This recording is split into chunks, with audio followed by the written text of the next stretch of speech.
Hey, what's up, Rock Point kids? I'm so excited to be here hanging out with you guys today. Today, we're going to be remembering the first time that we heard about Jesus. For me, this is a very, very special memory, and I'm so excited to share that with you guys. We're going to be looking at the book of Matthew today. But before we hop into that, I really want to encourage you guys to grab your mom, dad, brother, sister, friends, pets, whoever might be there with you guys today. Get close to the TV and enjoy some worship together.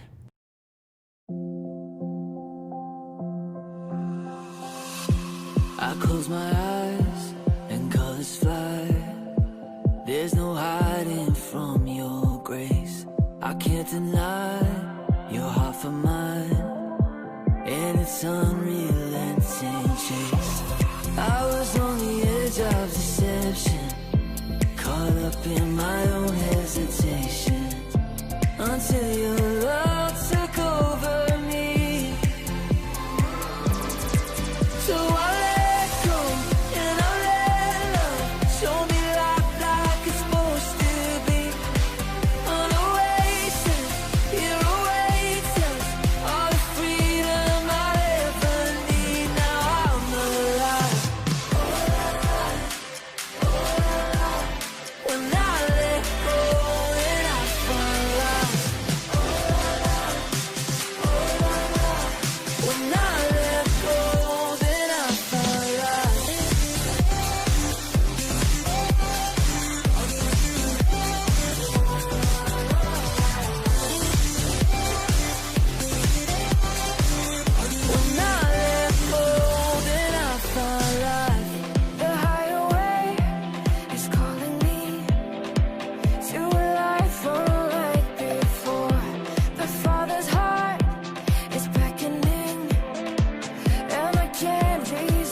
your arms I'm free. Won't worry about tomorrow. Your light is leading me. Goodness and mercy have never forsaken me. You've gone before me, you've scattered my enemy. Oh yeah, I will rest in the hope of your promise. You are good and your love, it will never change. No, you never change. I am found in the midst of your presence, where your grace will pursue me for all my days. For all my days.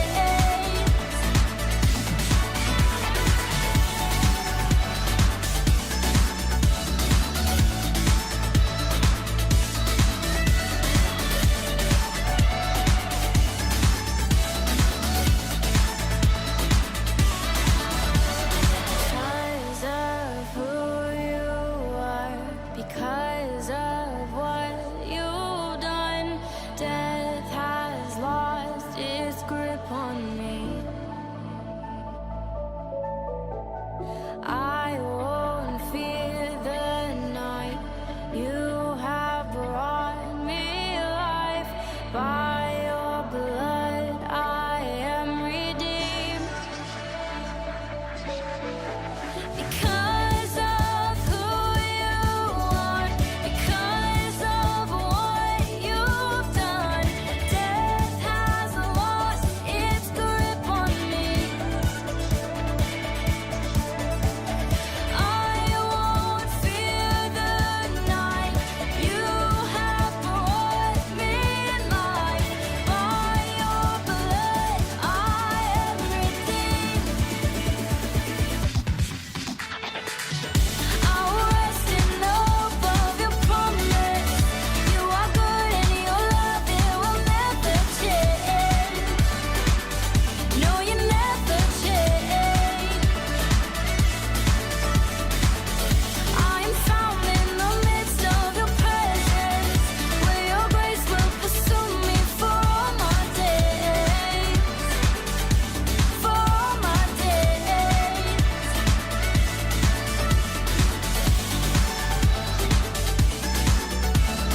Oh yeah, for all my days.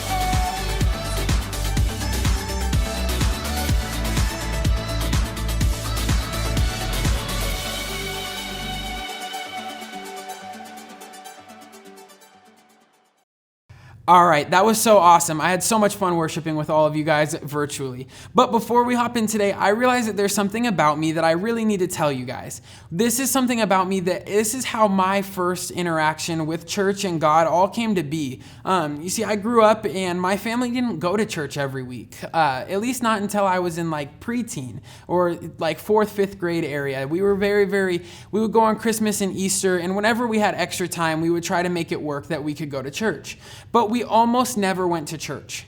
However, while I was at church one weekend, I happened to make this friend named Nathan. And Nathan was a really, really cool kid. We're still friends to this day. He was in my wedding, one of my closest friends in the world. And Nathan really wanted me to come to summer camp with him. And he really encouraged me that I could sign up. He told me there was going to be a lake, all sorts of games, you could win stuff. We were going to just go camping basically in a little cabin for an entire week. And we were going to do summer camp together for his church, which was also my church when I was able to go. And so I convinced my mom that I had to go to summer camp because Nathan was my friend and I really wanted to hang out with him. So my mom went ahead and signed me up for camp and sent me on my way up to Prescott. And I was a little afraid to go because Nathan was the only person I knew. I never went to church every week. It was more of like an every other week kind of thing. But when I got there, I got put in a small group, just like how you guys have small groups every single week. And I met the other kids in my small group and they were all super nice. And we had these 2 high schoolers who were our group leaders and they were super cool and cared about us a lot. And I ended up having the best time at camp. We had so much fun. We won all the games. We dominated in rec. We had a lot of food. We got to party and just have a ton of fun all together and become really, really close as friends. And see, this weekend wasn't just the weekend that I had a bunch of fun fun and had a ton of fun at camp and went through all of this stuff for the first time. This was the weekend that everything changed for me. This was the weekend that I met God for the first time, really. Camp was a really, really cool experience for me. And every night we talked about Jesus, and we would sit down in our small groups and we would go deeper into the life of Jesus and how we could apply it to our lives and how we were commanded to live. And for me, this was really, really important because even though I went to church occasionally, I knew the name Jesus, but I didn't really know who Jesus was. But my small group leaders really cared, and they're great people, and they really wanted me to know about Jesus. And I don't remember any of the exact things that were said by the camp speaker, my friends, or my small group leaders, but I do remember that they were just really, really excited to tell me about Jesus. They were really, really excited to share good news with me. For some of you guys, this might be a foreign concept. You might have never heard somebody talk about Jesus in this way. Or maybe it's been a really, really long time since you heard someone that was so excited and passionate to talk about Jesus, like my small group leaders were with me. But this was a really great experience for me. And isn't that kind of what we all do when we get good news? For me, I played basketball as a kid, and that's part of why we didn't go to church every weekend, because I was always at tournaments. And if I would win a tournament, I wasn't just going to keep it to myself. I was going to school the next day to tell everybody about it. And I'm sure for those of you guys who play sports, it's the exact same way. If you find out that your family's going to Disneyland over spring break, I'm 100% sure that you want to go tell all of your family and friends about it. If you find out that all your friends at school are in the same class as you, you want to tell everybody about it. These are really, really important things. And we really, really love to share good news with people. And that's all these people were doing. They were sharing the good news of Jesus with me. If you even think about it with church, we sit down in our small groups afterwards, and our small group leaders really talk to us about the lesson, and we learn more. We learn how to apply it to our lives. Our friends talk about it. We have a good conversation with our small group. And maybe some of you guys are even friends outside of church, and you continue to have these conversations. See, that's how it is, because Jesus is good news. So the relationship that we get to have with Jesus is really great news. The fact that Jesus came and died for us so that we could have a relationship with the God of the universe isn't just good news. It's enough to make you smile even on the worst day. And we just want to share that with everybody. And for some of us, we might think it's a little bit too personal to share our relationship with Jesus with some people. Some of us just don't feel comfortable with it or don't feel like we know enough to share our relationship with Jesus with other people. But I would actually argue that as followers of Jesus, we are called to share our relationship with Jesus with other people, to tell them more about him, and to grow deeper in our faith by sharing our faith with other people. And today we're going to be looking at one place in the Bible that it points to that, and that's going to be in one of my favorite books in the entire Bible. Today we're going to be in the book of Matthew. One thing that you need to know about Matthew is that Matthew was kind of hated during this time. He was a Roman tax collector, but Matthew's heritage was Jewish. So Matthew was a Jewish person who worked for the Roman Empire, who was ruling over pretty much the entire world at this point. And what he would do is he would go to his fellow Jewish people and he would collect a tax from them. And so they saw him as a traitor, because as he was one of them, but he was acting on behalf of the Roman government, he was taking from them to give to the Romans. And so they thought Matthew was a traitor. On top of this, he wasn't a great guy, because he would take more than what Rome told him to give. If Rome was telling him to take $20 from his next door neighbor, he was taking more like 40, and he would give 20 to Rome and keep 20 for himself. So Matthew really, really wasn't very liked during this time. But that all changed one night when Jesus came over to his house for dinner and invited him to follow him.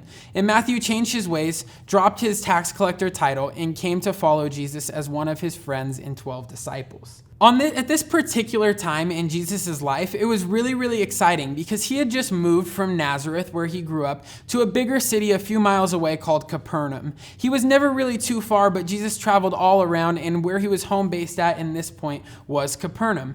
And he had started to make friends. Some people were following him, and he had started to really start to preach and start his ministry for the very first time. And Matthew was one of those original 12 followers.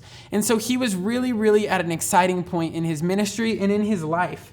And on this particular day, Jesus was sitting on a hillside with a large crowd. Some of them were his friends, the disciples. Some of them were just followers, and other people just saw him there and were really curious. And at this point, Jesus decided that it was time to teach, and everybody was really, really excited to learn. So today we're going to be looking at one of the most well-known sermons that Jesus ever gave. Today it's known as the Sermon on the Mount. And in this sermon, Jesus really went into a bunch of different points. But what he said was so good that I want to share part of it with you guys. Today we're going to be in Matthew chapter 5. We're going to start off in verse 13 when it says this. You are the salt of the earth, but suppose salt loses its saltiness. How can it be made salty again? It is no longer good for anything. It will be thrown out. People will walk all over it.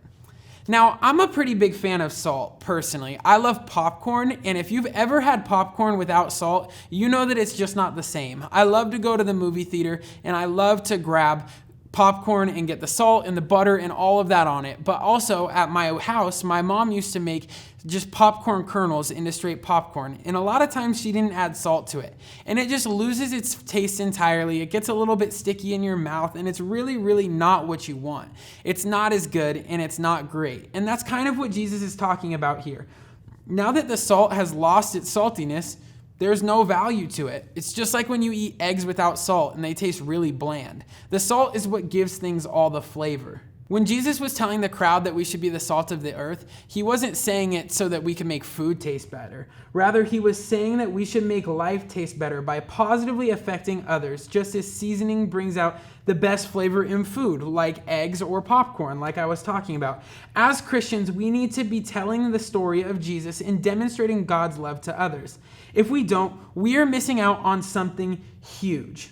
Jesus didn't just stop with the salt. He actually continues, and we're going to keep reading here in verses 14 through 16 when it says this.